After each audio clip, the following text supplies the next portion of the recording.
qualitative research stands out as a powerful tool for capturing the complexities inherent in human experience. As a tool for qualitative research, interviews serve as a dynamic gateway to understand the perspective, motivation, and stories that quantitative data alone cannot reveal. Whether in the field of education, sociology, or any other discipline, owning our skills in qualitative research and interviews will undoubtedly enrich our ability to contribute meaningfully to our respective fields.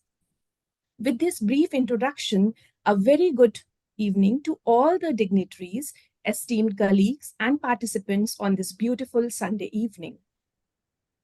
On behalf of the organizing committee, Research Circle, and as a moderator of this session, I, Dr. Akanksha Shrivastava, along with Ms. Jennifer Robinson, we both are delighted to extend a very warm welcome to all in yet another fruitful session on understanding interview method in qualitative research, which is the 11th session in the series of national level faculty development program on quality research. This is jointly organized by Council for Teachers Professional Development, CTPD India, and Social Development and Research Foundation, SDRF, under the umbrella of Research Circle. It's my pleasure to enlighten our audience, especially those who are the new joiners and are keen to know about our organization, its nature of working. CTPD, together with SDRF, is a family of young, energetic, dedicated, and coordinated members blessed by experienced dignitaries and resourceful persons, creating an ecosystem of learning, growing, and excelling in the field of teacher empowerment. Our vision is to develop an ecosystem of empowering teachers, and we prosper with our mission that is, let's connect and collaborate to empower teachers. और इस मौके पर मुझे कबीर दास जी का एक दोहा बहुत ही उपयुक्त लग रहा है, जो दोहा है कि एक घड़ी आधी में पुनियाद, एक घड़ी आधी में पुनियाद, कबीर संगत साधु की कटे कोटि अपराध। जैसा कि इस दोहे में से विदित है कि साधु जन या सज्जन जन या विद्वान जन की संगति यदि अल्पकाल या बहुत छोटे समय के लिए भी मिले तो उनके प्रभाव से हम अछूते नहीं रह सकते, और वो अपने व्यक्तित्व में हमें कुछ ना कुछ महत्वपूर्ण परिवर्तन अवश्य देखने को मिलता है अगर हमें विद्वान जनों की संगत मिलती है।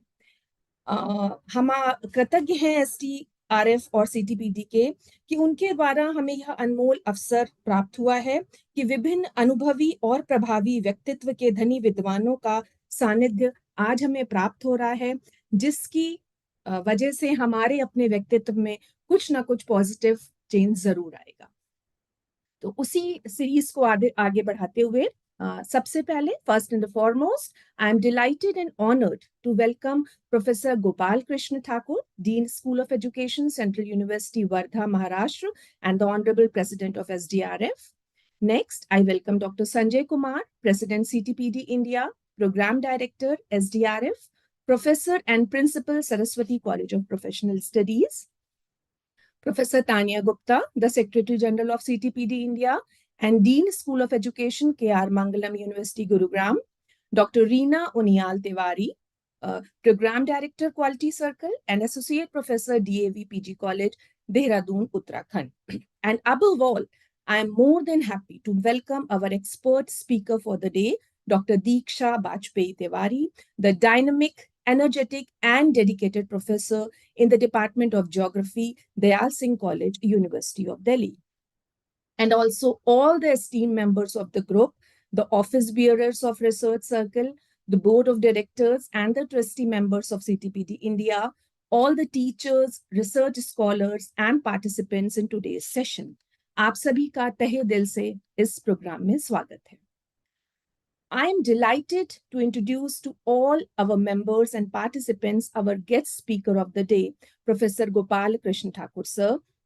Although Professor Gopal Krishna Thakur sir किसी introduction के मोहताज नहीं है, but as a rule, I take this pleasure to introduce sir So, Professor Gopal Krishnan Thakur, sir, has a very long and dedicated teaching experience of 28 years, including 20 years of research experience and 18 years of administrative experience. Professor Thakur's research interests include science education, teacher education, educational philosophy, and ethnographic studies.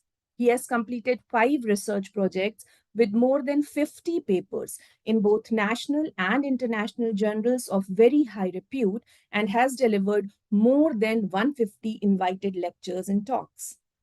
Sir's professional engagements are numerous, important ones being life member of Indian Association of Teacher Educators and All India Association of Educational Research. Now it's a humble request to Gopal Krishnan sir, the president of SDRF, to address the audience with his inaugural talk, to welcome our guest speaker, and to mark the formal beginning of the session. Gopal sir, over to you. Thank you so much. Thank you, Dr. Akanksha ji, for this much elaborated, though not needed, introduction. And well, abhi is baar we have restarted it after a short break. Though this break was not because we were not doing anything. Actually, from all sides of our these brilliant, young, and dynamic people, everyone was so busy in their respective hectic schedules कि वो समय ही नहीं मिल पा रहा था in order to take out time for this program to start. बहरहाल, I am very happy to see कि अभी आप लोगों के and I am very really indeed very happy to see when I find people like you, young, dynamic, energetic people and self-motivated people who are contributing selflessly for this noble cause.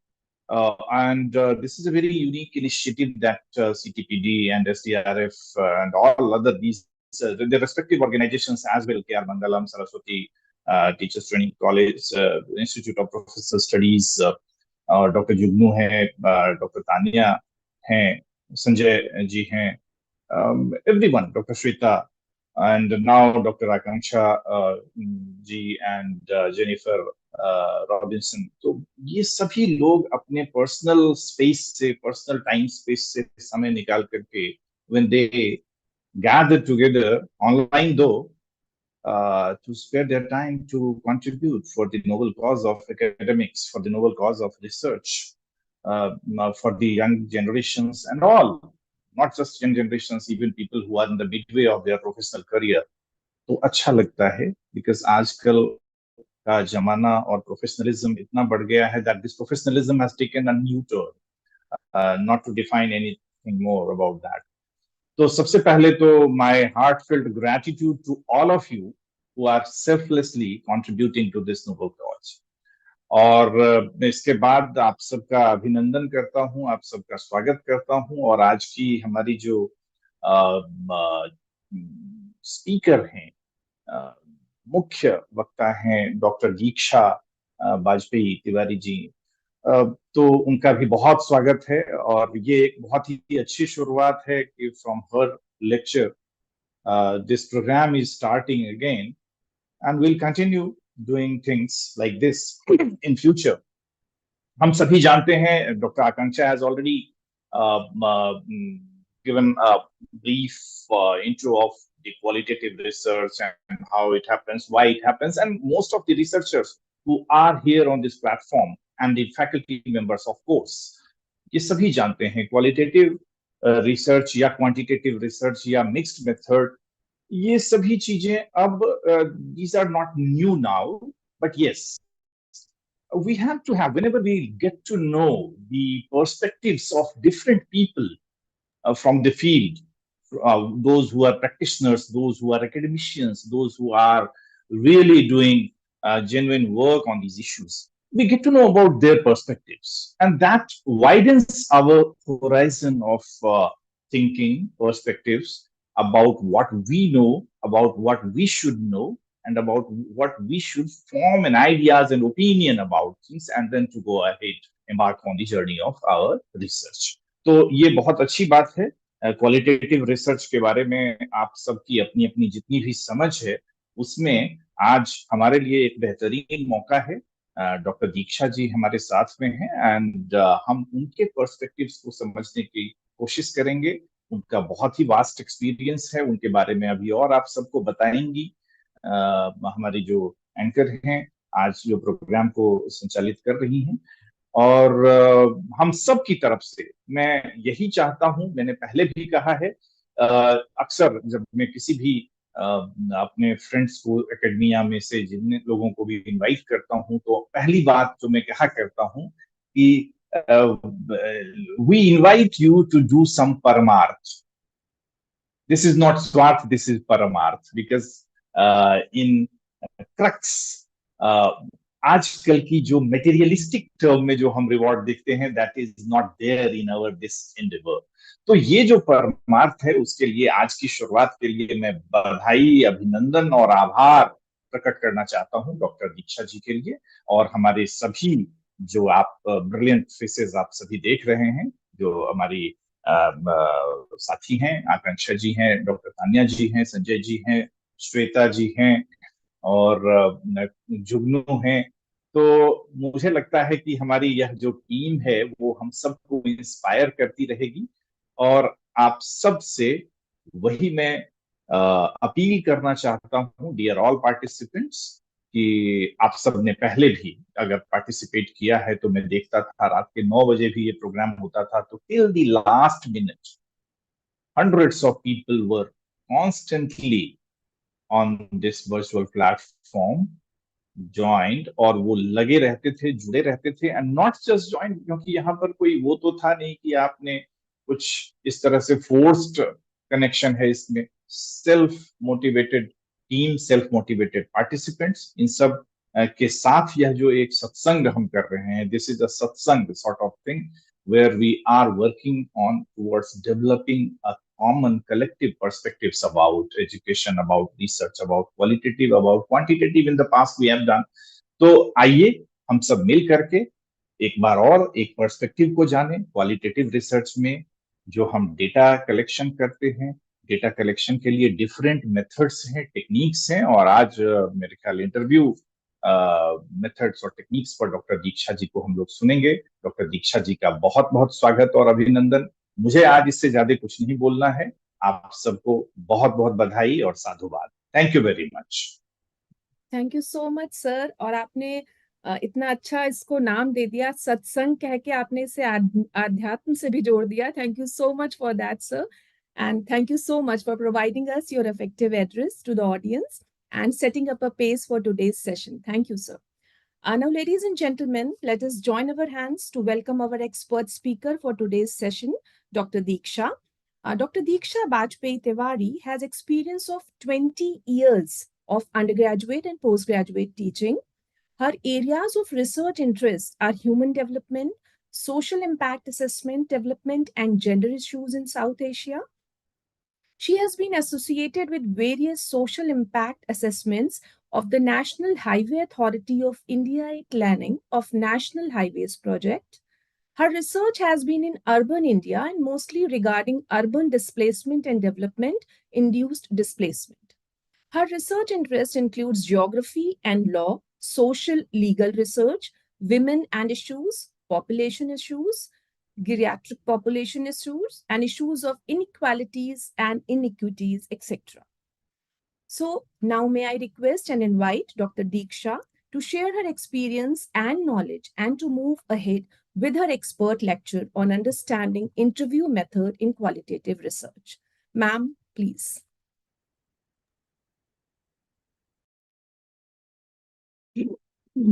Thank you. Thank you, everyone, for giving me this opportunity.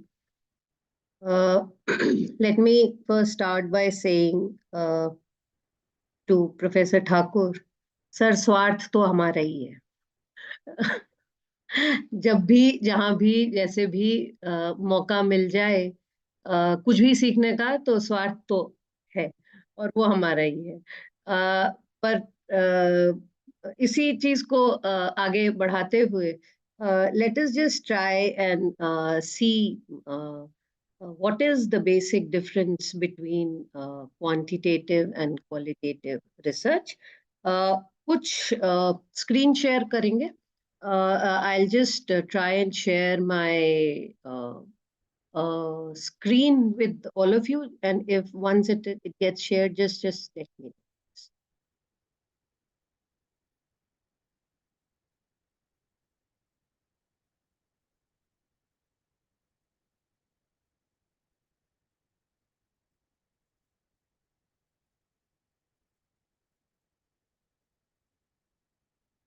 Okay. So just to directly come to the topic of today's lecture, which is on qualitative research. With my very little and limited knowledge and experience, uh, I have always found myself at this crossroads, and on various occasions, we have been encountering this question, whether qualitative research uh, encourages the kind of rigor that quantitative research normally encourages. ये कई बार एक mythical, almost mythical question है कि क्या qualitative research कभी भी वो rigor ला पाता है research में जो quantitative research लेके आता है. So let us just start with those mythical approaches that may at times we all encounter. One being that which is a method that is considered to be better. The answer to that, as a researcher and a person who pursues research with a personal interest, is that there is no better here. The method would depend on the kind of research questions that one needs to answer, or one is seeking an answer. Having said that, let us see how we go about understanding the qualitative method. So I hope by the end of this presentation, we would be in a position to understand certain very, very basic and relevant concepts of qualitative studies, including the characteristics and what basic difference does a quantitative approach has with the qualitative research. So there are issues that we will be talking about in terms of what is a bias, what is triangulation, what is the trustworthiness in a qualitative research. And I would, even though it's not as one of the learning outcomes, I would much rather like to end my talk by introducing you to uh, certain tools that can help uh, collecting and categorizing data, even though qualitative in nature, more systematically, especially a brief introduction about a very, very valid tool of in vivo, which again, I'll just touch upon it in the end. Now, let us start with this case study of this case study is about researchers from University of Limerick. They worked in Sudan and they did some research on villagers and asked them what was their most intriguing problem. And they said that the most serious problems that they faced was malaria. Now, the researchers tested the blood samples of the villagers and found that yes, malaria was very common amongst them. And they gave the people of the village some bed nest, which were soaked in the insecticide, and asked them to use those bed nets. And after using the bed nets, they stated that it will decrease the incidence of malaria. People started using those nets, and the research team tested that the blood samples and found that there was a big reduction in the malaria of those people's blood samples. So they thought that, so they felt and they thought that the program was successful. Now, later on, certain other group of researchers came to the village and they found that the villagers were no longer using the nets. And they said that why were they not using the nets? And the answer was that they didn't. The nets weren't working. So they were equally skeptical because they have had an interaction with the outsiders, and they were not interested much to cooperate. Now, the question to be asked was, what was the possible reasons that the people had stopped using these nets? Now, when we study this case study again, what we find is that the manner in which the villagers understand the term malaria and the manner in which the researchers had asked the question on malaria were two very different questions, in the sense that for the villagers, जो villagers थे, उनके लिए हर बुखार malaria था. लेकिन for the researchers, because of their well-acquired, systemized knowledge, they were very particular about what they called as malaria. Now, when the villagers found out that because they were calling every fever as malaria, so maybe the incidence of malaria reduced, but the incidence of fever in total did not. And so they concluded that the nets were not of any use. Now, how do you think that we as researchers can discover what the stakeholders or the participants or the respondents understand the question as? Many a times, the researchers are, what I always use frame the word as, more than trained to ask very specific questions. And the stakeholders may not be, they are giving you a perfect answer. It is you as researcher who has been trained so well in your techniques that you're not able to understand the context of the problem that the people face. And the rescue is in the qualitative research, because it provides you with an approach to obtain an in-depth information from people. The aim is to understand why people think and behave the way they are, because as qualitative researchers, your amount of time spent in the field is much longer than what is required for probably conducting a quantitative study. So, therefore, in quantitative approach, one can conduct the research taking into account a larger number of people.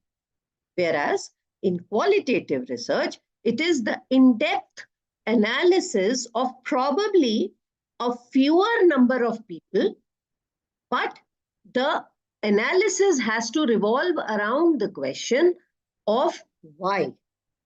If your qualitative research is not giving an answer or not probing an answer to the question of why the behavior is like what it is, then you are probably underutilizing the techniques at your disposal. So it is a social inquiry that focuses on the way of interpretation, and it gives you an in-depth analysis of the stakeholders. Now, having said all of this, it is different from methods of quantification like surveys and case control studies. And we, as stated, we obtain relatively little detailed information in quantification, but we get a detailed information in depth, the background, the context, the reasons for the behavior. We may quantify the knowledge about about, let us say, we are conducting a study in a quantitative style, we may conduct it and gather information about knowledge of people. But the idea that why are the people, when they lack knowledge or they have enough knowledge, the reason of why does not come under the purview of quantification so much. So they both are important, but which one to use, that will depend on exactly what are we trying to learn. Now, having said this, there are certain differences that we find between this approach of qualitative and quantitative research when you are talking about uh, uh, an exploratory study versus a confirmatory study. That is, when there are bigger models, bigger statements. जब हमारे पास कुछ वृहद models already exist करते हैं और हम उनको अपनी स्टडी में या तो कंफर्म या रिजेक्ट करते हैं, तो हम मोस्टली क्वांटिटेटिव मेथड्स की तलाश में रहते हैं. ऑन द अदर हैंड, अगर हमारा अप्रोच टुवर्ड्स अ स्टडी एक एक्सप्लोरेटरी ओरिएंटेशन है, to explore the level of either accepting or rejecting the study, then the model, then one should be looking at a qualitative approach to any research.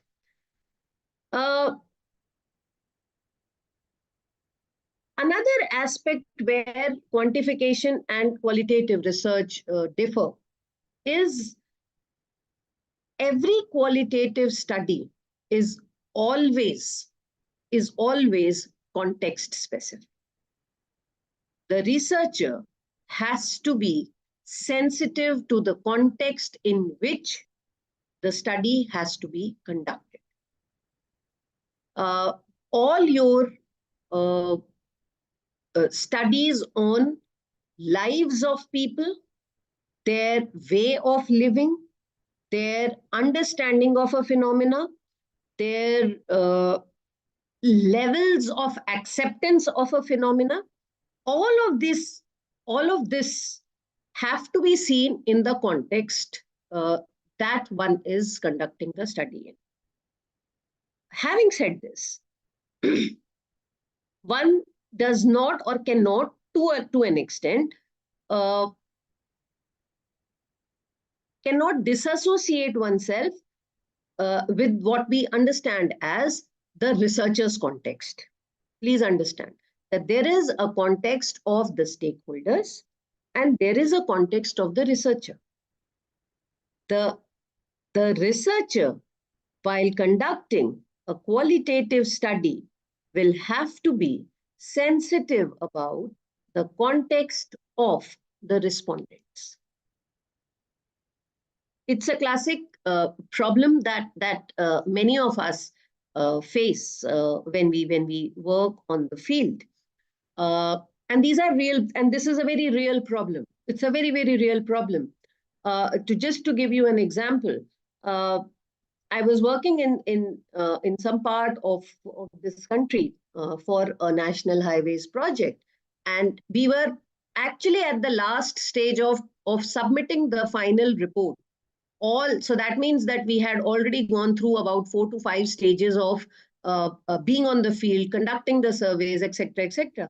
But one student of civil engineering who was looking at the plans, who was entrusted with the work of just looking and putting the plans in order of the entire stretch of the highway, he stated that he made a remark. He stated that your resettlement colony is going to be one atom bomb ki dukaan.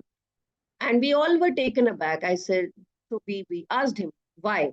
Because don't you realize that you are putting people from 5 different communities which are at war with each other. They're perpetually at war.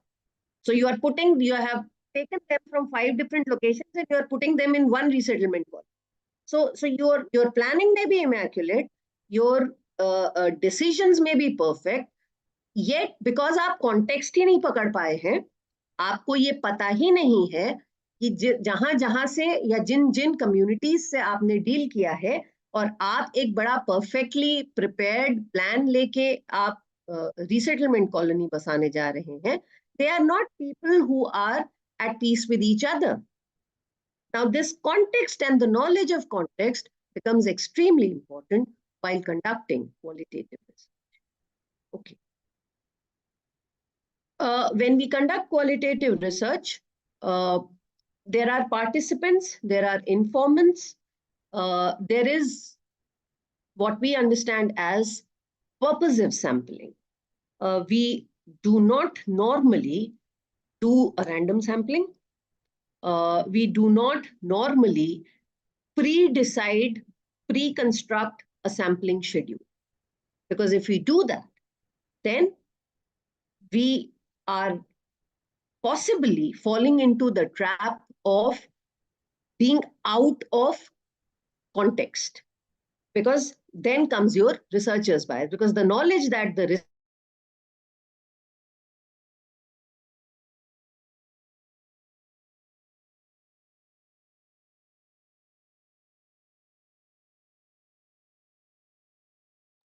that should not be the case how a qualitative study works. It is a more equal study.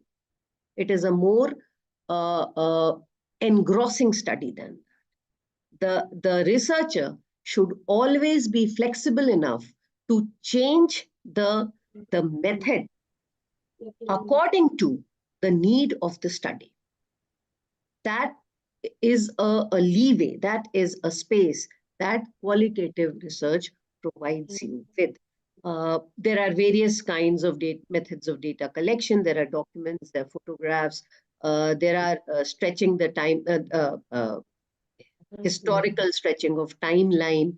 ऐसे बहुत सारे methods हैं जिनके बारे में हम हर एक के बारे में को कैसे conduct करते हैं उसके लिए हम विस्तार से बात कर सकते हैं. But for today, since the focus of the today's method that we need to discuss is interview, we'll stick to that.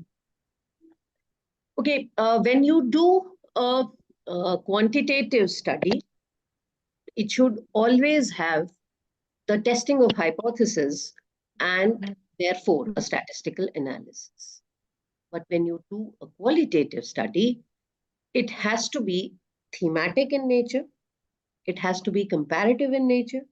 It has to have a content analysis. And therefore, the methods of analysis is different between a quantitative study and a qualitative study. Similarly, when one's looking out for outcomes, please do not look out for outcomes from a qualitative study and yet you want it to be a measurable entity.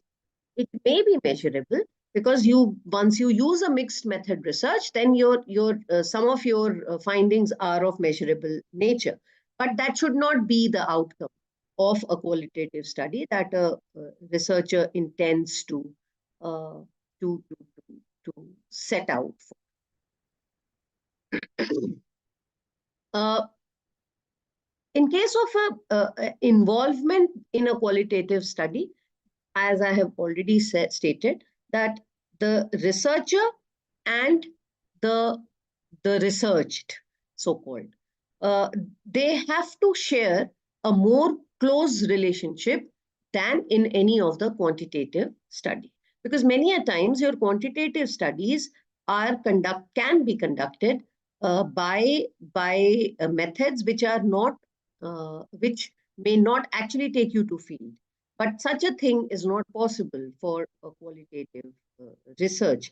So the kind of rigor that one is looking at in terms of the research rigor should have transferability, trustworthiness, etc. We will be.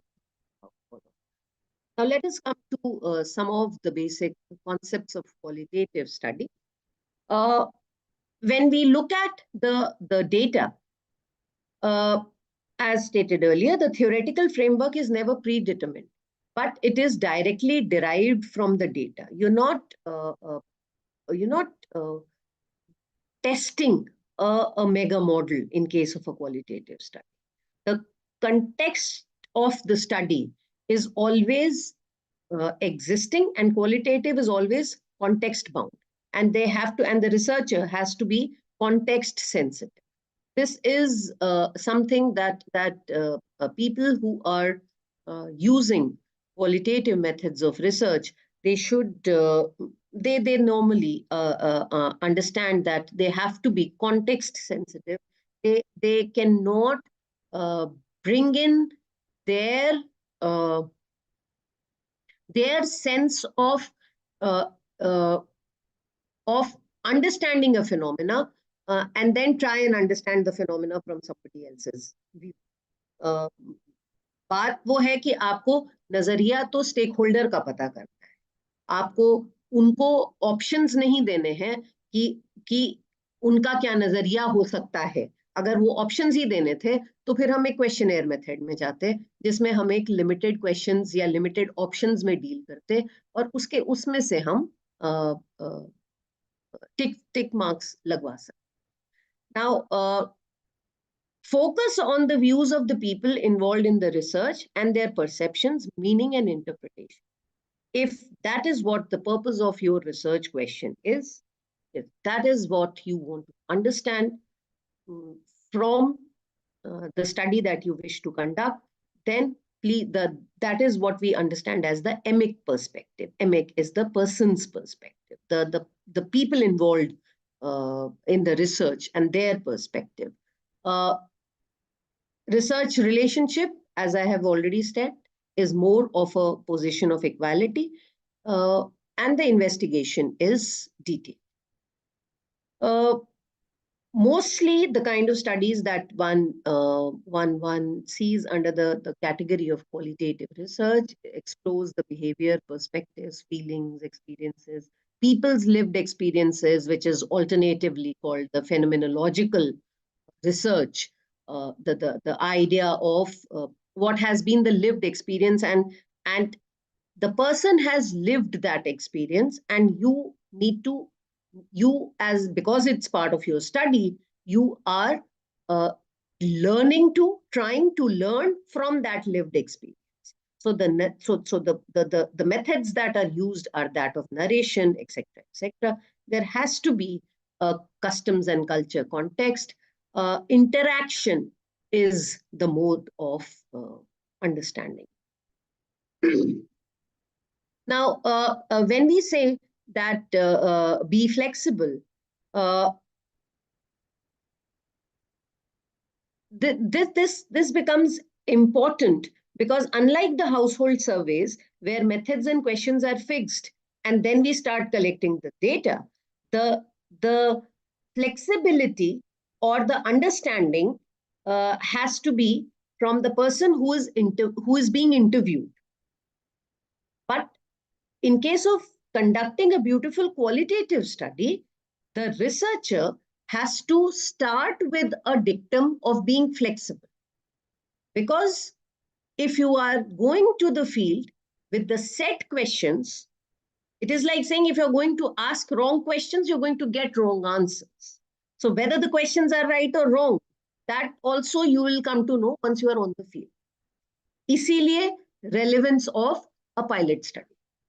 इसीलिए अभी हम जब आगे बढ़ते हैं, हम 2 से 3 तरीके के इंटरव्यूज की बात करेंगे, तब हमको समझ में आएगा कि this idea of being flexible does not make a qualitative study any less scientific.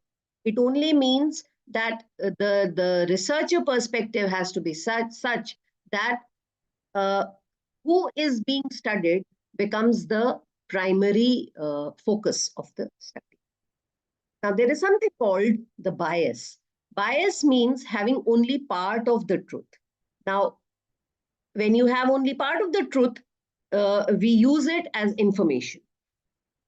We use this part of the truth as information as if it's the whole truth. Now, since bias is having only part of the truth, we try and reduce this bias, because qualitative study is an equally scientific study. The methods are equally scientific. When we know that the researcher has a researcher's bias, it becomes then important to talk about the methods or ways in which this bias can be reduced, or इसका impact हम कम से कम कर सकें. Now let us see another case study, which is called the mountain. Now think of a mountain. If you're standing in one place looking at a mountain and try to describe it, you would only see one side. So your description would be biased. You would need to stand at different places to be able to see the whole mountain and really describe all of it. But even then, the description would be biased, because you may prefer to describe some things and not others. Therefore, we should bring in other people and ask them to describe the mountain. But even then, the description is biased, because we are all looking at the mountain with the same method, that is our eyes. We should use different methods, like using a telescope as well as our own eyes, to get a more complete description. But the description is still biased, because we are all looking at the mountain at the same time of the year. Some months there may be snow on the mountain, but not at other times. So we would want to look at different times of the year. There is a name for reducing bias by using different ways to study the same thing. This is called triangulation. We do this triangulation in qualitative studies to describe populations and instead of mountains. When we exactly do this, adopt this technique called triangulation and study and describe population, we understand it as triangulation. It is done to reduce the bias and by continuously cross-checking the information.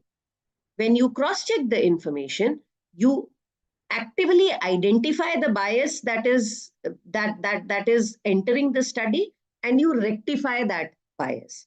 Now, there are various levels at which the triangulation is done. Triangulation can be done for the data, for investigators, for the various methods, for the information.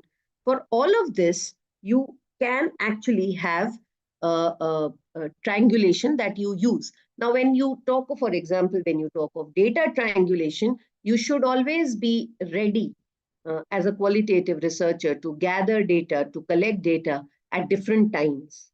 You should always collect data from different locations. When you are looking at investigator triangulation, always have a group of data collectors who are insiders and outsiders, in the sense that those who are more close to the stakeholders and those who are new to the area.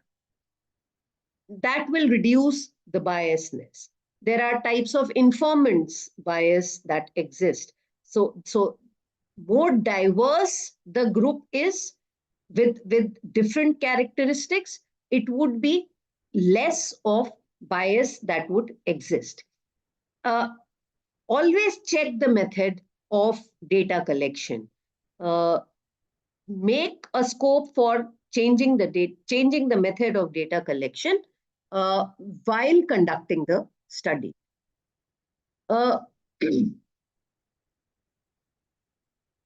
When we talk of trustworthiness as a characteristic of a qualitative researcher, we have to find a behavior which makes a person tell you the truth and tell you the truth consistently.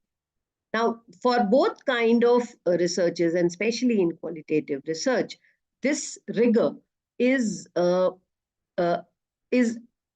measured or understood on the 4 criteria that we find, which are, have we really measured what we set out to measure? How applicable are our result to other subjects and other contexts? Would our findings be repeated if our research were replicated in the same context with the same? Replicability is very important. To what extent are our findings affected by personal interest and biases? Now, all of this, in case of a qualitative research, these are the set of four questions that generate trustworthiness of research and should be formed part of all the studies that where we use qualitative methods. Okay, let me just. How do you improve the credibility of your study? There has to be a prolonged engagement. As compared to quantitative researchers, qualitative researchers would always tell you that it is much in depth and it takes a lot of time.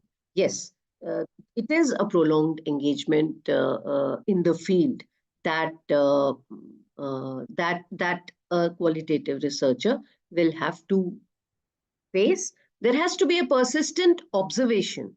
The interpretations are not binary in nature, unlike the quantitative researchers.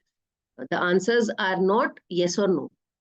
So you cannot quote them as 0 and 1. So therefore, it has to be a prolonged engagement. It has to be a persistent.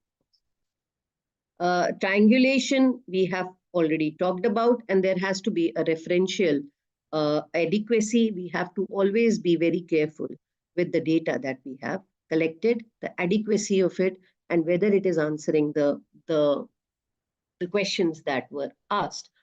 Now, there is something called peer debriefing that exists. It's a process which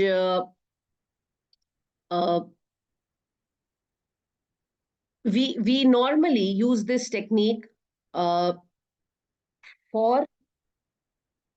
with somebody who's not an insider to the study, but who has a general understanding of the nature of the study and who has the knowledge to review the perceptions, insights, and analysis that the study has brought forth, which is what we call as peer debriefing. So what is required for peer debriefing is somebody who was not part of the study, but somebody who has the knowledge of the nature of the study that is being conducted and who can air his or her opinions about the perception, the insights, the analysis, the data collection that has become part of the study. That we always search for this peer debriefing mechanism. And then in the end, what we have is what we understand as negative case analysis. After conducting the study, always search for those cases which do not fit the working hypothesis. Always search for those cases in the study which do not fit, because that will give you an analysis of what your understanding of the study is and how correct the understanding that has been generated. Now, let us now come to method of qualitative research, because this is the theoretical discussion can take a lot of time otherwise. Now let us come to what kind of interviews can be conducted or are conducted in the qualitative research that may be of interest to you. Now, there are standardized interviews, there are semi-standardized interviews, and then there are the unstandardized interviews. A point of caution, the unstandardized interviews are not unscientific, by the way. Why they're not unscientific? Because there may be certain groups of stakeholders where your structured interviews may not work as a method.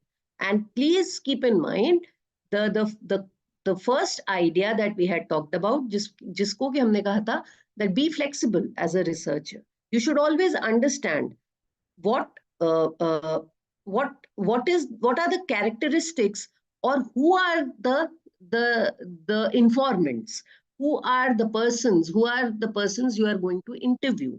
उनके अगर आप context को नहीं समझेंगे तो फिर आपका शायद method of selection of interview भी गलत हो जाए. Now when you talk of a standardized interview, you normally employ एक इंटरव्यू शेड्यूल तैयार करते हैं. उसमें आप थीम्स और सब थीम्स पहले से आइडेंटिफाई करते हैं और उन थीम्स पर ही आप as far as possible structured questions पूछते हैं. अब next possible question could be that where should we be using these standardized interviews? Mostly in a situation where your respondent is an expert, or is probably a person from whom you need to take out information, and he has to see to it that he's not unnecessarily divulging things that he may be bound not to divulge. ऐसे बहुत सारे ओहदे हो सकते हैं, ऐसे बहुत सारे पोजीशंस ऑफ पावर हो सकता है जो कि आपके लिए बहुत रेलेवेंट इंफॉर्मेशन देंगे, पर उनके ऐसे बाध्यता है क्योंकि वो बहुत सारी ऐसी इंफॉर्मेशन है जो कि वो नहीं शेयर कर सकते, because by virtue of being in that position. So for all those interviews, it has to be a structured interview schedule. And as a researcher, you should be well aware of what not to be probing upon from the person that you are interviewing. So those are the standardized interviews that one can conduct. There are semi-standardized interviews, which are mostly which is a major component of qualitative interview method, and it generates spontaneous reactions or spontaneous answers from the person being interviewed. Now, when you say a semi-structured interview method, you may be using a predetermined interview schedule, but it would be an interview schedule which would be including a lot of opinions, lot of open-ended questions, rather than setting themes around which we talk about the interviews or we conduct an interview. We try and create questions which will encourage the respondent to divulge more. So those are semi-standardized kind of interviews. A third kind of interview, and which is used in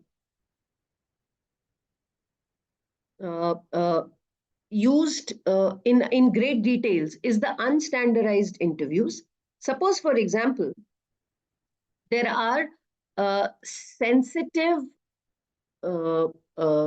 stakeholders that one is talking to.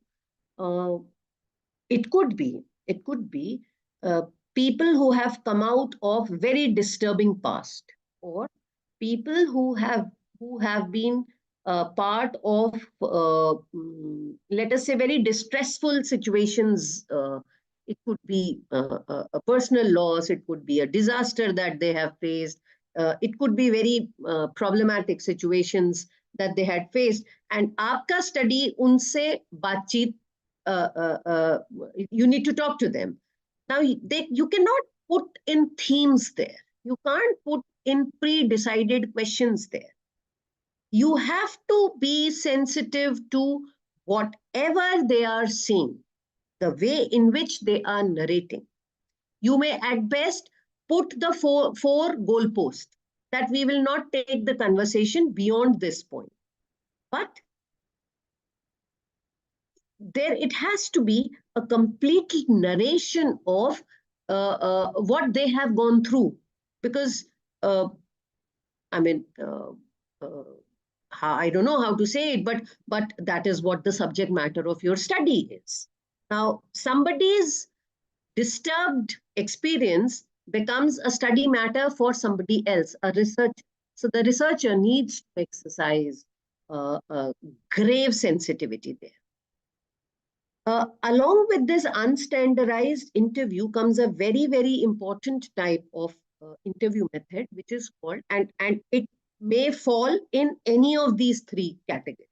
It can be a structured interview, it can be a semi-structured interview, it can also be a completely unstructured interview.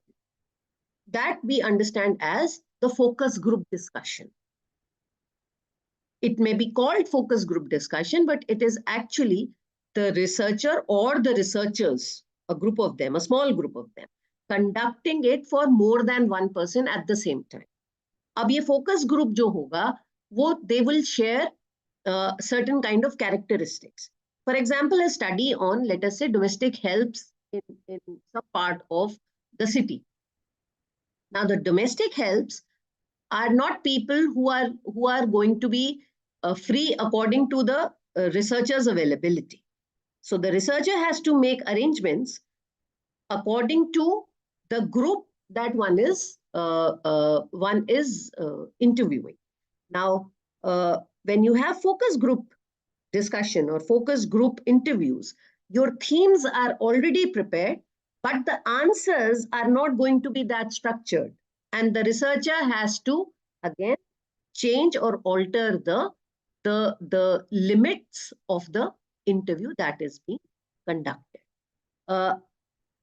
So these are some types of interviews that we conduct.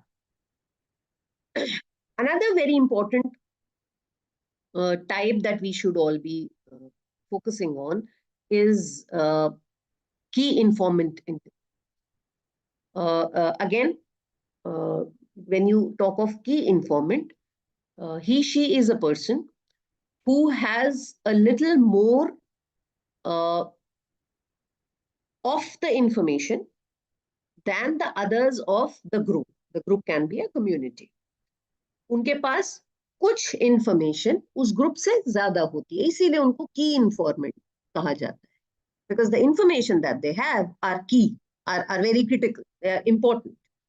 अब इस तरीके में हमको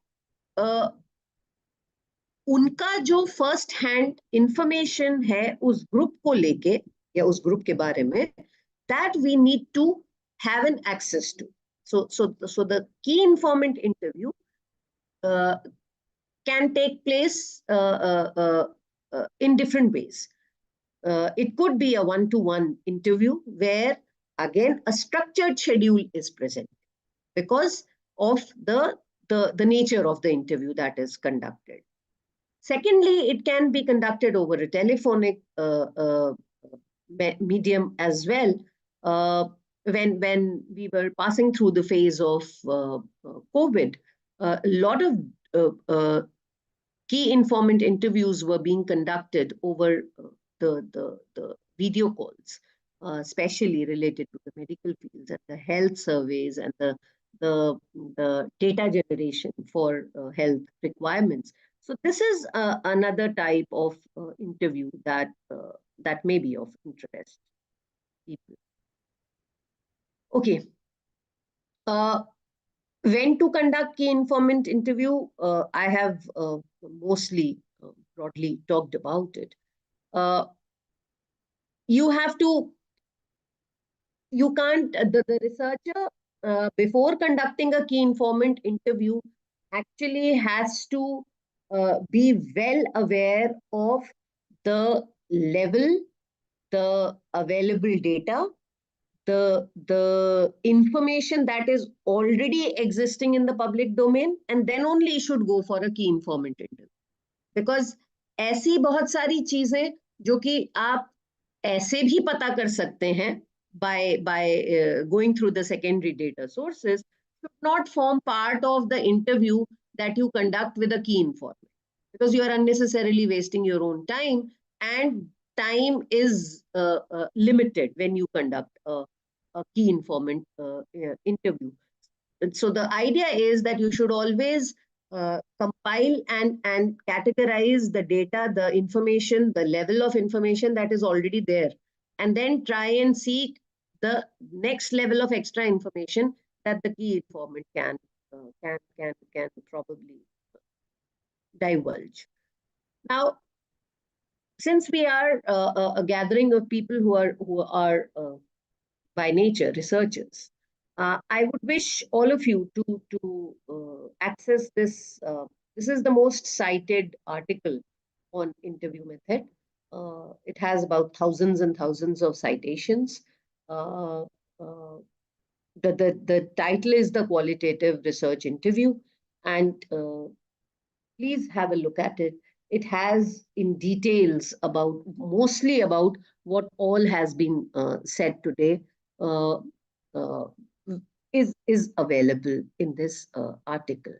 Uh, Now, just to give you certain types of questions, this would be the last but one type of thing that we need to understand. The questions in an interview.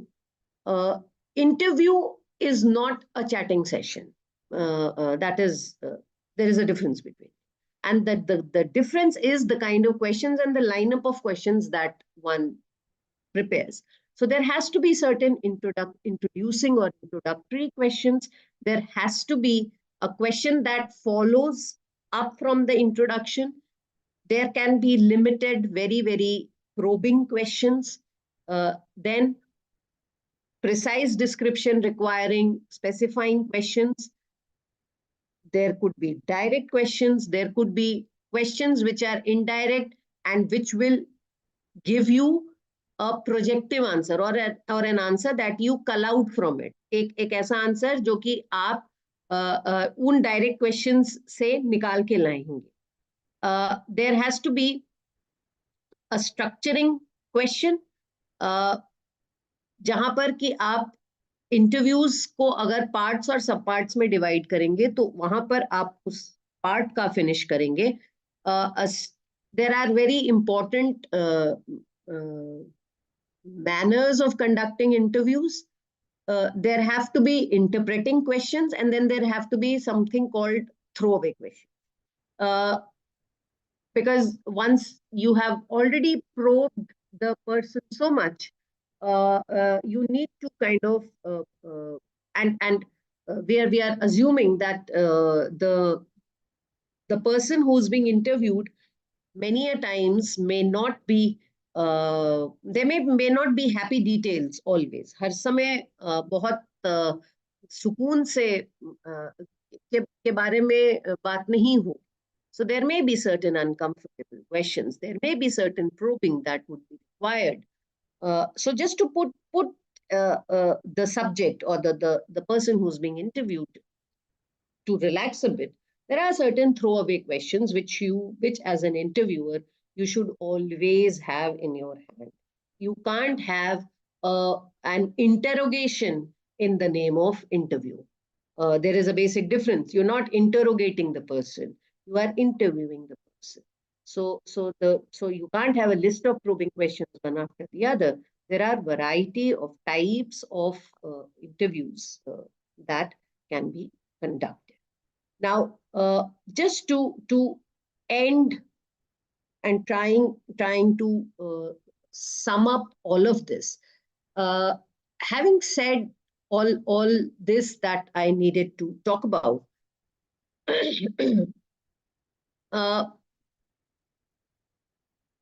there are softwares which can come to your rescue in terms of classification of data that you generate. Because had it been a questionnaire, we know the coding parts of it. But since it is not the questionnaire, what would be the tools that you would use? You would probably use a device to record the voice. So you will record the interview. Now, all that can be converted to themes through certain kind of softwares. One such software that most of you should get a hands-on is in vivo. It's a longer process, or it takes time to transcribe the transcription तैयार करने में जितना भी आपका interview है उसको आप themes और सब थीम्स में बांट सकते हैं थ्रू दिस सॉफ्टवेयर. लंबा प्रोसेस है, लेकिन इसमें आपका जो जो जो लॉस ऑफ डेटा है वो minimum. So a little bit of maybe a detailed discussion on in vivo some other time. I'll be more than happy to do it, but most of you should gather information about it and start using it. It's a friendly, बहुत friendly tool है. अब से करीब 10 साल पहले, 10-12 साल पहले तक एनवीवो या इस तरीके के टूल्स नहीं थे. तब रिसर्चर्स क्या किया करते थे, तब एक पुराने तरीके का एक सॉफ्टवेयर आता था जिसमें जिसको विभिन्न तरीके के सॉफ्टवेयर थे, बट एक बहुत कॉमनली यूज्ड क्वालिटेटिव रिसर्चर्स के बीच में बहुत बहुत ही फेमस था, वो ask Sam. Now ask Sam में भी जो थीम्स थी, हम पहले ही अपने इंटरव्यू की थीम्स डिसाइड कर लिया करते थे, और वो थीम्स हम उस सॉफ्टवेयर में फीड करके, तो जहां जहां वो वर्ड बार बार आता था वो सेक्शंस वो हाईलाइट करता चला जाता. And as a result the interviewer used to categorise the entire interview. अब यही काम थैंकफुली हमारे लिए कोई दूसरा करके हमको दे देता है, in terms of the softwares that we have. I hope this talk has been of some relevance to all of you. I certainly enjoyed talking to all of you. Thank you once again for giving me this opportunity, and I'll be more than happy to answer any of the queries that you have. Thank you very much.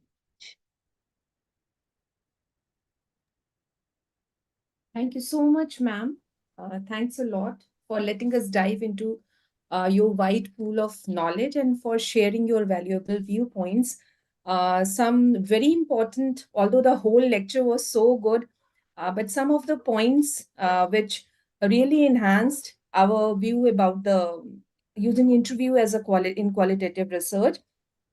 As you have started with the difference between qualitative and quantitative research, so that was few points were really very intricate and gave us vast knowledge about that how we should be very specific about the questions that we ask, that you explained us through the case study of Sudan. Then the importance of context, that is so important for qualitative research, methods of analysis, how they differ. And the very important thing is that you quoted, ma'am, that in the interview skill or in the qualitative research, the key point is that we are dealing with the lived experience of the people. So that was so important, and stressing about the flexibility, how we can reduce the researcher's bias, explaining triangulation, and the types of interviews in the form of a standard, semi-structured, structured, and unstructured interviews. And focus group interviews, you have also explained that how are we supposed to use these focus group interviews, and the role of the key informant interview also. So, and that was really great, ma'am. The article that you shared with us, the one that has so much of citations, and that is so important. And as you said, ma'am, that in interview, the lived experience, in qualitative research, we pay more attention to the lived experience. I'll really like to quote Galib over here, ma'am. The way you have explained, like you are a expert of interview method. So as it is, Galib ने कहा है ma'am कि हैं और भी दुनिया में सुखनवर बहुत अच्छे, हैं और भी दुनिया में सुखनवर बहुत अच्छे, कहते हैं कि गालिब का है अंदाजे बयां और. So the way you have explained it, ma'am, वो गालिब ही कर सकते हैं या आप कर सकती हैं. That was so wonderful, ma'am. Thank you so much. Thank you. And now, ma'am, as we are moving towards the continuation of the program, I'll request you to please accept as a token of gratitude from the organizers of Research Circle CTPD India and SDRF this virtual memento. It's coming up, ma'am.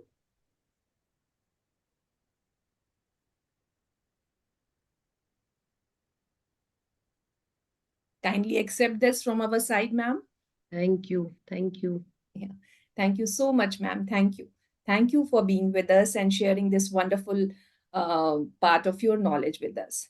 Now, moving ahead, I would like to invite my co-moderator for today's session and the Associate Program Director of Research Circle, Ms. Jennifer Robinson, to kindly proceed with further deliberations of the program. Over to you, Jennifer, ma'am. Thank you, Akansha. Good evening to one and all present. Good evening, Diksha ma'am. Good evening, Thakur sir. Ma'am, it was an amazing lecture today, and we have learned a lot. You started with a case study, and the case study that the way you explained, I'm sure by this time all our participants must have geared up to move further with this kind of examples. And also you gave us the last important point, though Akansha ma'am has explained everything. The last important point is a trustworthiness, which we have to look for in our research. I think you have explained it so well, ma'am. I'm sure every researcher should keep this point in mind when they are trying to have an interview. And one more important thing is the difference between interrogation and interview. For a minute, I was taken back. Like when we say interrogation, I really understood that we are having a set questions in our mind and we expect the set answers from the people. But we don't want that kind of research. We wanted a research where it is interviewed, where people come up with their own answers, and we are being flexible, not a biased result or outcome. So thank you so much, ma'am, for the learning process that we had. I'm sure the platform is, the participants who are in the platform are also highly benefited by your points and the PPT that you have presented to us. Thank you so much, ma'am, on behalf of the CTPD team. Moving on further, being a part of the Council for Teachers Professional Development, CTPD India, in collaboration with SDRF, the Social Development and Research Foundation, Research Circle organized the Faculty Development Program today on the theme, the Understanding Interview Method in Qualitative Research. It is my proud moment to introduce the CTPD team and receive their precious inputs on the theme held today. So first of all, I would like to call upon our Professor Gopal Krishna Thakur, the President, SDRF India, Dean, School of Education, Central University, Wardha, Maharashtra. Sir, we would like to hear from you valuable inputs that we received today from ma'am's session. Over to sir. I think, sir, you're muted. Yeah, now it was not allowed earlier. हम लोगों ने एक घंटे से like सुना है ma'am को, and her wisdom, her experience, her scholarship, all were blended, and definitely all of us have benefited. Participants must have benefited from this wonderful talk, and the way she explained things in a very simpler way with the best of the examples, real life examples, and explanations on that. So definitely we are very grateful to Dr. Diksha ji for her amazing talk, and we wish, हम लोगों ने पहले भी कहा है, that this is like a family, and with Parmarth, but you said that it was Swarth, obviously the sort of Swarth, but Parmarth is there. So once we invite you, and now you are a part of our family, and let us university anthem from Rigved, and it was said, Sangha Shadvam Sambadadvam Sambo Manansi Janatam. आप लोग DU के अभी faculty हैं तो जानते ही हैं। तो let us come together, let us work together, let us talk together for the benefit of one and all. तो ये हमारा ये मोटो है। एंड मुझे बहुत खुशी हो रही है कि हमारा ये like this team is snowballing. And definitely हम जिस पर्पस से आगे चल रहे हैं, तो इसमें हम सबको एक कलेक्टिव संतुष्टि मिलनी ही मिलनी है। Thank you very much Diksha ji, thank you very much. Thank you, sir. The pleasure is completely mine, entirely mine. Thank you, sir. I'm sure even in the participants, the way ma'am explained about triangulation, taking the example of a mountain, I think nobody will forget that. So that's what we understood. The way you explained the 3D representation was right in front of us, ma'am. I'm sure we don't require any computer-aided techniques for this. So your explanation has given us that visualization. Thank you so much, ma'am. Now I call upon Sir Dr. Sanjay Kumar Chaudhary, President, CTPD India, Program Director, SDRF, Professor, Principal of Saraswati College, Professional Studies, Ghaziabad, Uttar Pradesh. Sir, we are looking forward to your experience in today's session. Thank you Jennifer ma'am. Thank you, sir. मैंने सुबह एक coat पढ़ा जिसमें यह था कि किसी बालक की क्षमताओं को नष्ट करना हो तो उसे रटने में लगा दो। विनोबा भावे जी का ये कोट था। ये यहाँ पर मैंने इसलिए लिया कि मैम की दो बातें मुझे बहुत अच्छी लगी जब मैम ने स्टार्टिंग की।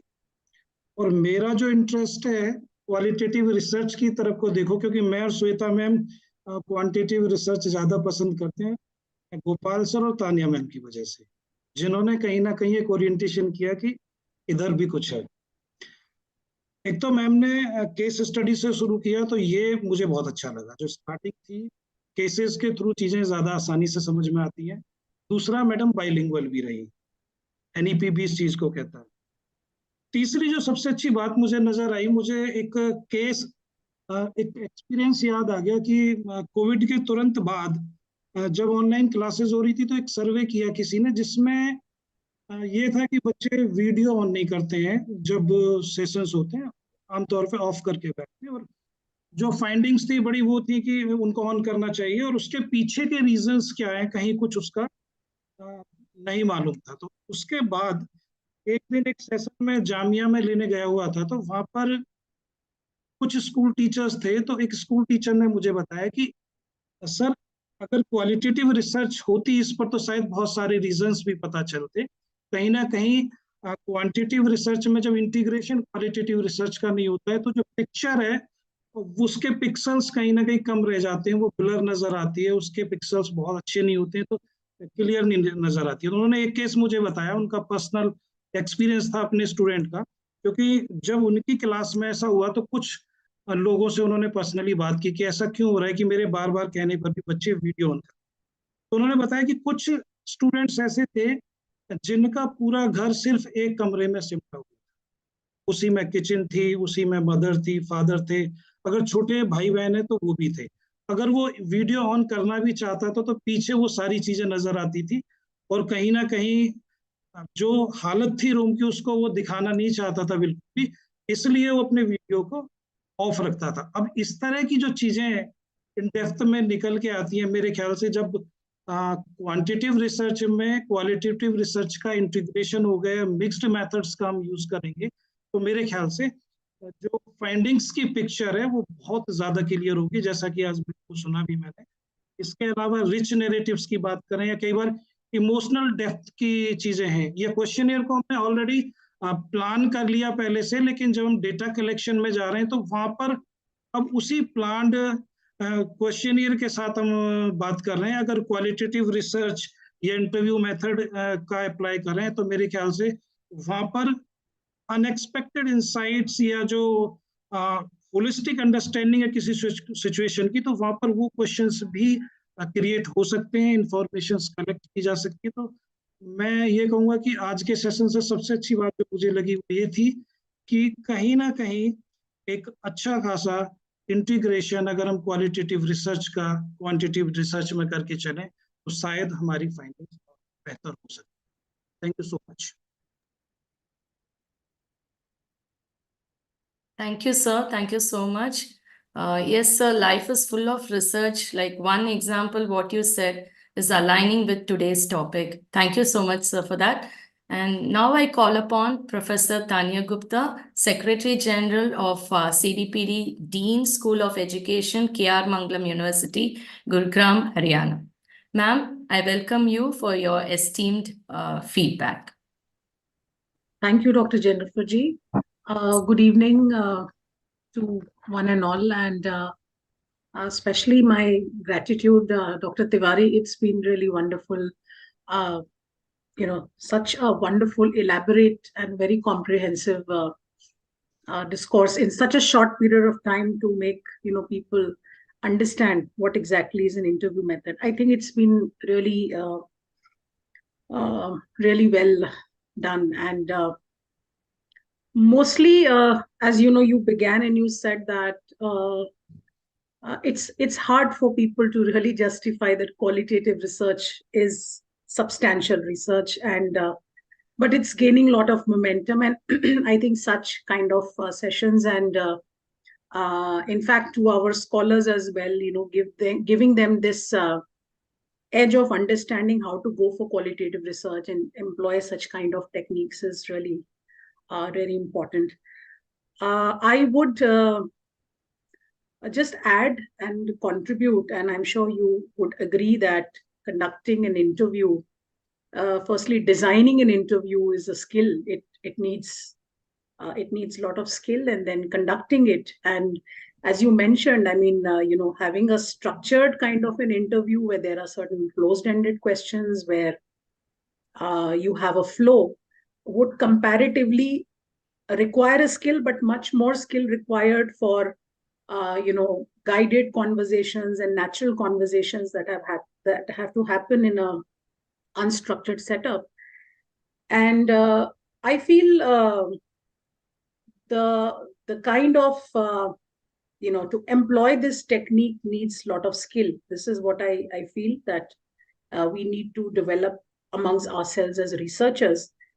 Just a few points here, that the problems, as you very rightly said, there's always an interviewer effect, as you were mentioning, that we have our own biases, we have our own emotions, and then especially I really welcome the way when you were talking about interviewing vulnerable groups, and maybe a population that has been in pain or or some kind of a trauma. So I think a few difficulties which we may encounter as or experience as researchers is one, the ethnicity as well, because sometimes that could be a gap, and then the language could be a gap, and people generally don't open up to us because going in a very balanced set of mind where we are not having our own biases, and we are good listeners, and we can we don't really lead people to answers. So all those kind of qualities, I think, come with a lot of time and with a lot of practice. I just wanted to this was just my inquisitiveness, like when we are going in for especially semi-structured, or we are going in for unstructured interview plans, and there is a narrative that is coming, whether it is for an ethnography or a phenomenology or any kind of study for that matter, I may have some set of questions in mind, and I would have recorded something, and I would have not expected a response to come, but it came. And suddenly, it remains in your mind. You're thinking over it over the night. Why did the person say? What did the person say? And you may actually have to change the way you planned an interview or thought of, and then you need to restructure it many times. So this is one thing just for the researchers to I mean, does that really affect the validity and of an interview, or the I mean, you thought of something and you changed it as per the narrative. So how do you justify that in your kind of methodology? Like, you thought of something and something else came out. So this is just one little question I had in mind, because a lot of researchers get scared. मैं सोच के ऐसे चली थी, but then something else came out. So if you could just, highlight on that. Thank you, Professor Gupta. Two things I'll add here. When the researcher has to change the course of his or her understanding based on the response of the respondent, just be very happy about it, for the simple reason that the track is right. Because you are now in a zone where your understanding is expanding, one. And secondly, there is a perspective that is not yours, which is coming out. Now, if that is happening in an interview, then rather than being skeptical about it or being uncomfortable about it, the aspect that should come to your rescue is the flexibility. The adaptability, in fact. Adaptability. Yeah. Because this is an opportunity for the researcher to actually understand the perspective that is often called the other. Mm-hmm.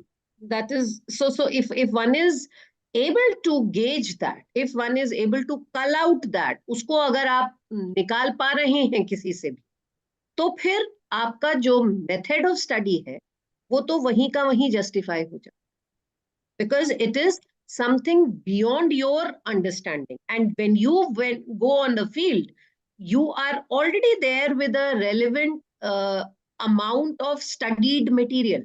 You are a studied researcher. So if you are, in spite of being a studied researcher, if something else, something new is adding on to the body of knowledge, I'm sure it is a wonderful addition, and one should be open about it and accepting it. Having said this, when you say that the researchers get impacted, about 6 to 7 years ago, there was a 3-day conference organized in London, which was the topic of the discussion was the researcher's dilemma. And classically, from the world over, the researchers who had gathered were those researchers who had done studies or who had conducted studies with people who had undergone a lot of stress and trauma. So they were researchers from a diversity of fields. बहुत सारे diverse fields से वहाँ पे लोग थे.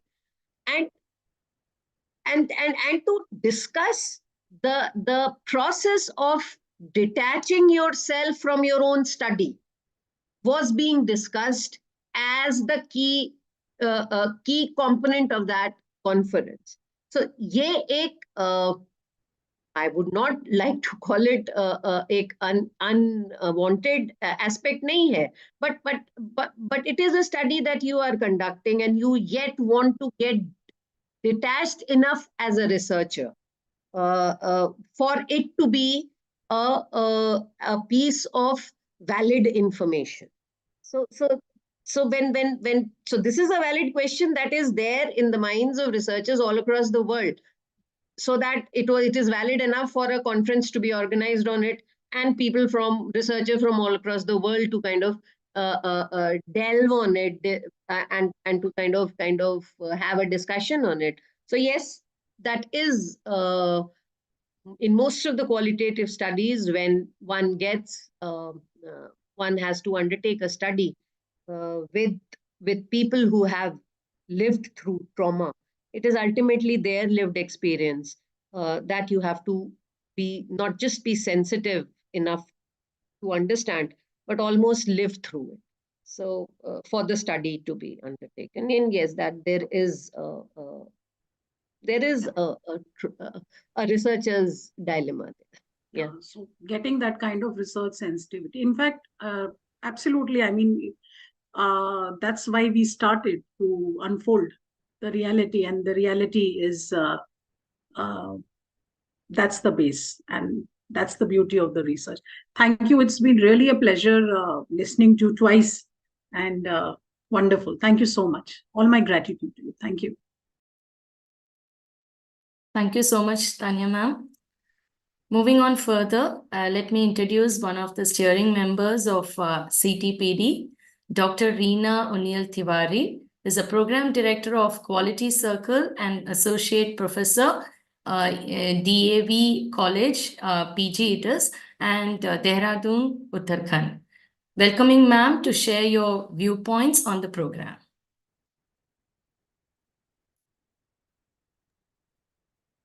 Thank you Jennifer ma'am. Thank you. सबसे पहले तो उपस्थित सभी शिक्षाविदों को हार्दिक नमस्कार और बहुत अधिक धन्यवाद मैं देना चाहूंगी दीक्षा तिवारी मैम को कि उन्होंने जितने सरल शब्दों में और जितने कम समय में गुणात्मक अनुसंधान के बारे में हम सभी उपस्थित लोगों को बताया। तो ये गागर में सागर भरने वाली बात हो गई, क्योंकि ये टॉपिक एक ऐसा है कि you can speak at length and for hours on it. So summing up, especially firstly the qualitative research part, and then especially the interview part too, in such a short duration of time, in a very simple language, and giving such a simple examples, and especially the work you have already done. So it was really wonderful. और मुझे याद आता है कि कुछ सालों पहले pandemic में ही मुझे एक एफडीपी शायद ज्वाइन करने का मौका मिला, जिसमें कि क्वालिटेटिव रिसर्च के ऊपर वो बेसिकली था। और तानिया मैम को याद होगा, ma'am was at army institute, I suppose that was the first program during the pandemic I attended. और मुझे तो ऐसा लगा कि जैसे मेरे भावों को आवाज मिल गई हो। I am in the field of teacher education since last 26-27 years, और आंकड़े मुझे कभी भी प्रभावित नहीं करते हैं। And my kids are saying, कैसा आप डाटा के युग में रहते हो कि आपको डाटा जो है वो प्रभावित नहीं करते हैं। The basic reason behind it is I value experiences a lot, और मुझे लोगों से मिलना जुलना और बहुत इन डेप्थ जो है वो चीजों को जानना ज्यादा बेहतर लगता है। That is my perspective. तो मैं जब वो क्वालिटेटिव रिसर्च के ऊपर जब वो पूरा प्रोग्राम मैं अटेंड कर रही थी, तो मुझे लगा कि हाँ, अब कम से कम इसके बारे में बातचीत थोड़ा ज्यादा होनी शुरू हुई है। We are since last many years, most of us always were in the field of quantitative research only, when we used to gather the data and many statistical analysis and then the results and everything and hypothesis testing.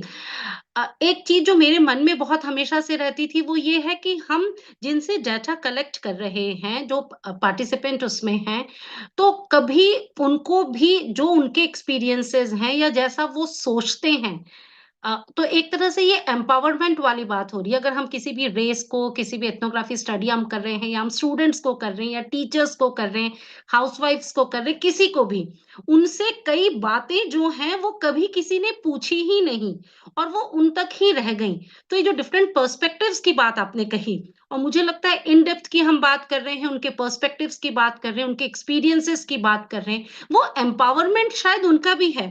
Maybe as researchers we are working on a problem only, and we want to know the solutions to the problem, but when we are talking to them in any kind, be it structured or unstructured or semi structured, और especially unstructured में तो मैं कहती हूँ क्योंकि वो एक free flow में अपने नेचुरल एनवायरनमेंट पे अपनी बात रखते हैं।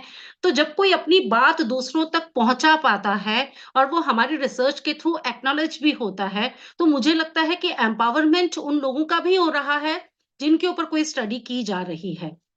ये एक चीज, क्योंकि मैंने पेंडेमिक के टाइम में स्टूडेंट्स को लेकर एक स्टडी की थी, तो जैसा सर ने भी ये कहा कि आखिर बच्चे क्या सोचते हैं, क्यों उनको लगा कि स्कूल जाना अब अच्छा नहीं है, बहुत बढ़िया घर में रहकर ही हो गया, या क्यों कुछ लोगों को लगने लगा कि नहीं अब किसी तरह से स्कूल खुल जाते, and what were the view points of the parents and the teachers, उसको लेकर हमने एक छोटी सी स्टडी की थी। तो इस तरह से मुझे लगता है कि हम किसी एक चीज को पूरी तरह से नकार नहीं सकते। क्वांटिटेटिव रिसर्च ऑफ कोर्स, जब हमको ज्यादा डाटा को लेकर अगर बात करनी हो, लेकिन अगर इन डेप्थ के लिए हम करें तो क्वालिटेटिव को भी हम उसमें कितना इनकॉर्पोरेट करते हैं। तो somewhere it is empowering those particular individuals to on whom we are conducting a particular study. Thank you ma'am, thank you so much. It was a lovely evening. बहुत सारा कुछ आपसे सीखने और जानने का मौका मिला, और आप सबका धन्यवाद। प्रोफेसर ठाकुर सर, आपका विशेष धन्यवाद। आपका आशीर्वाद हमेशा प्राप्त होता है और आपकी जो बातें हैं वो हमें हमेशा प्रेरणा देती हैं। Thank you everyone.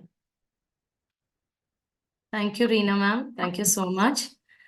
Coming up next is a much awaited question answer session. We have around 100 participants in the platform, And question answer session is always a simple way to empower our participants to ask questions to our guest speaker for today. So अभी जाके हम chat box में देखेंगे ma'am पहला प्रश्न क्या है और आपसे शेयर करेंगे मैम। पहला प्रश्न ये है कि चित्रा मैम से आया है, इन माय रिसर्च पेपर और for my thesis can we use both quantitative and qualitative tools? So the first question for you, ma'am. Yeah. Yes. In any piece of research, not just in your doctoral thesis or anywhere, you can use both the methods simultaneously. Because if you remember, I had stated it depends on what is the research question that one is trying to find an answer to. That will decide the method. The method is not going to decide the question. So अगर justify आपका method, अगर आपके questions ऐसे हैं जिसमें आपको कुछ चंद लोगों से बात करके एक बेहतर in depth information मिलती है, तो आप please interview method employ कीजिए in addition to any of the other quantitative method, whether it is questionnaire method or any other method that you deem it to be fit. It will depend on the question that is being that is being asked through your study. Thank you, ma'am. That was a wonderful explanation. Moving on to the second question from Richa ma'am. Ma'am is actually asking, like, you have explained about triangulation. What is the relation with triangulation and bias system? So what is a real relationship? She wanted with an example, actually speaking. Triangulation is a method to minimize the impact of bias. Because however limited the impact may be, no qualitative study can ever be absolutely free from bias. One. Secondly, how do you reduce the impact of bias is through a method that we understand as triangulation. There are various kinds of triangulation methods that one can employ. Mostly when we conduct studies, we try and have viewpoints or multiple locations, as we call it. That is, if we are judging, if we are studying the same location, we should study the same location over a prolonged time. One. Secondly, there should be more people studying the same location and at different times of the day or of the year or in under different kind of situations. Only then you should be talking about arriving at a general understanding of the component under study. For example, if somebody is studying, let us say, livelihood of women in slums, let us say. Now, and for that, you decided on a schedule, and you, through the observation method or through an interview method, whichever method you deem to be fit, you interacted with number of persons, number of women in the same slum during the same time. So you are only getting the activity pattern of the women of this particular slum at a given day, at a given time. And you are making conclusions or drawing conclusions out of a very specific, a very narrow time capsule. That may be a reality or the work that the women may be doing at that particular time of the day on that day only. Because that may be the off day. May not be doing the same activity every day at the same time. But your general conclusion would be that the women in the slums, they perform this activity at this time. So now, in order to remove all and other such various biases, process that we use is triangulation. Rightly said, ma'am. Thank you so much. Thank you so much for that. Moving on to the third question from Shifali ma'am. You spoke about three different methods of interview. In that, she's keen about the unstandardized interview, where we don't have set questions with us and we move forward to ask questions to the participants or the public or any audience. So, if our question is not going to get a trustworthy answer, maybe sometimes they are very reluctant to answer to the question. So, how to tackle that situation? It's a wonderful question, and I would wish to answer it. When you're not getting the answer, change the question. Simply superb. Thank you. because especially when you are asking for an unstructured interview, they are the respondent is there to elaborate on the aspects that she deems to be fit. One. Secondly, even for conducting an unstructured interview, you're not going completely unprepared. So there has to be, you may not be putting a scheme right in front or right at the word go to the person being interviewed, but the scheme should be clear in your head. Otherwise your information that you wish to pull out from the person, you would not be able to. Unstructured interview does not mean an unprepared interview. The preparation has to be there. The structure of that unstructured interview has to be in your head. So if the question, and then there are obvious kind of mistakes that all of us do as researchers. There are certain very sensitive questions that if you're going to ask point blank, nobody's going to answer. So change the question. And that is a skill that when you work a lot on the field, over a period of time, you start to learn. Every day when you conduct a study, you learn a little bit more than the last. That is all that I can say. If you may just allow me to add, sometimes this question, as you say, let's leave the question. Maybe in our mind, in our notebooks, wherever we are noting, let's keep it marked. Maybe sometime when the person is more comfortable with you and maybe restructure it, maybe we can come back to the question, and if it is answered, maybe, So it's like that. Absolutely. That is what I meant when I say that when the information is not coming, change the question. Change the question, right? Because the answer has to come, because it's of and I'm supposing that it's of critical nature. You can't and then that is a researcher's training, that every question is not a critical question. So don't make it into a critical question, because then the interview is not going to go anywhere.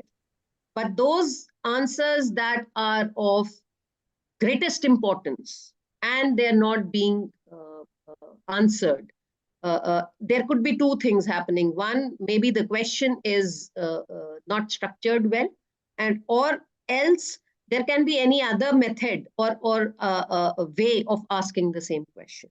Many a times you have to do the process of deduction as well. So you ask, instead of a single direct question, you ask two indirect questions and then deduce the answer to the third.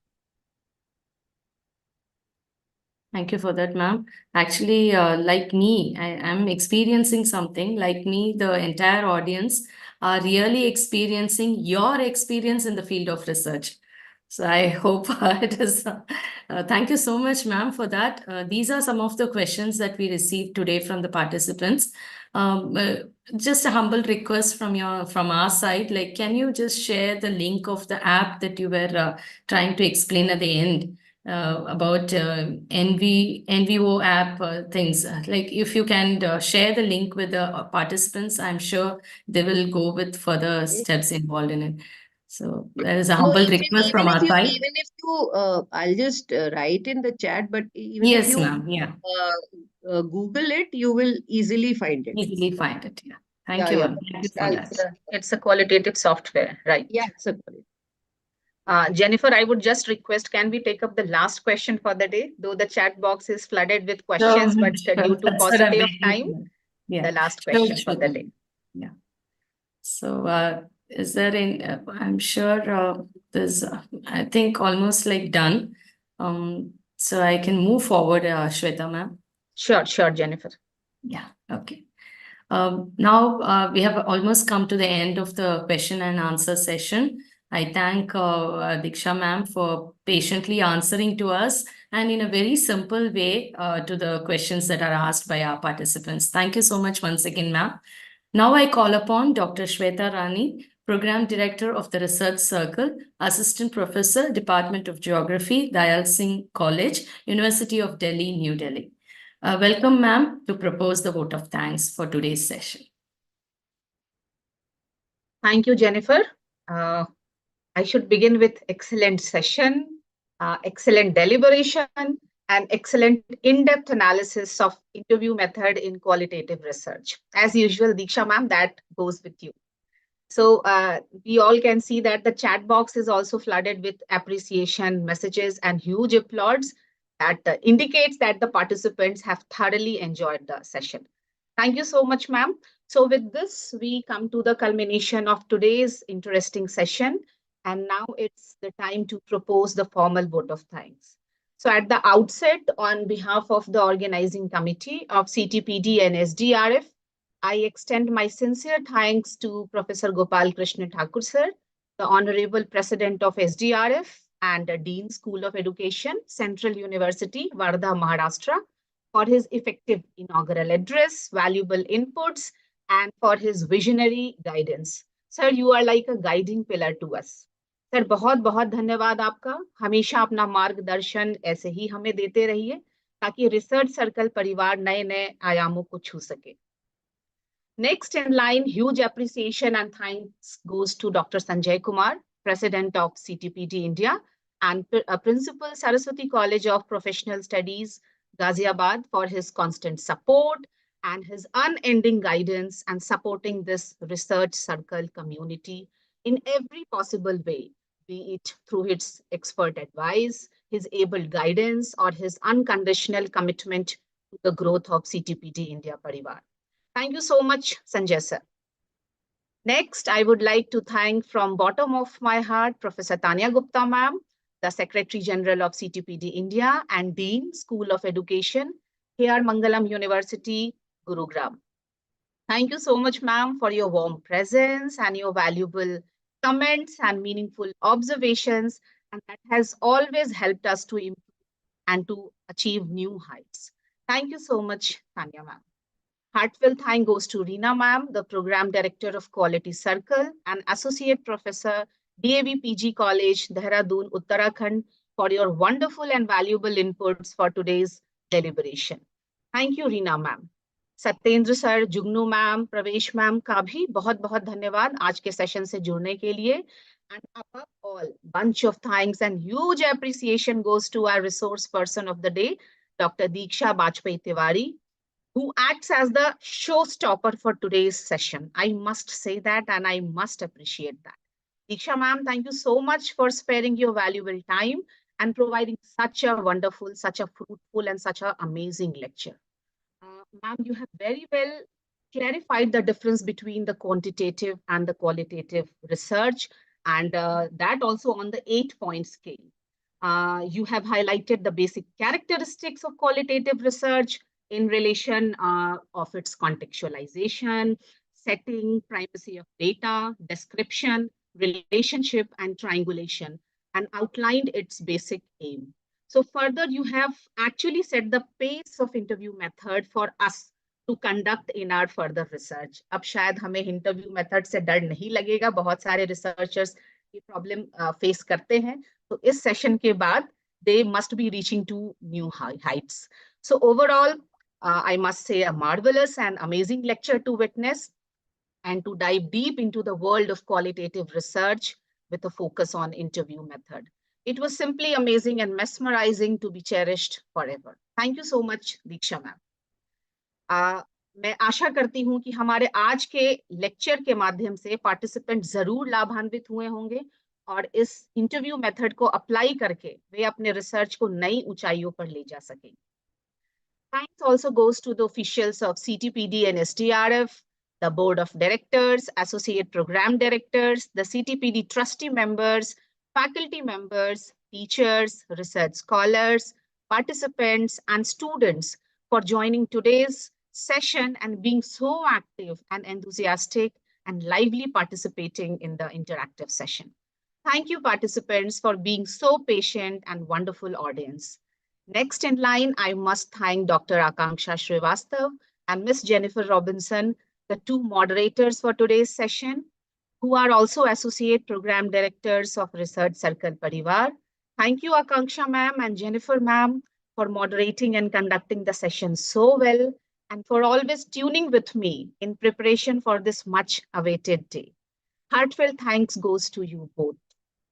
I'm sure and confident that together we will do some wonders and innovative initiatives catering to the needs of teaching community and taking this research circle wing of CTPD India to new heights and living up to the mission and vision of CTPD India. Bingo.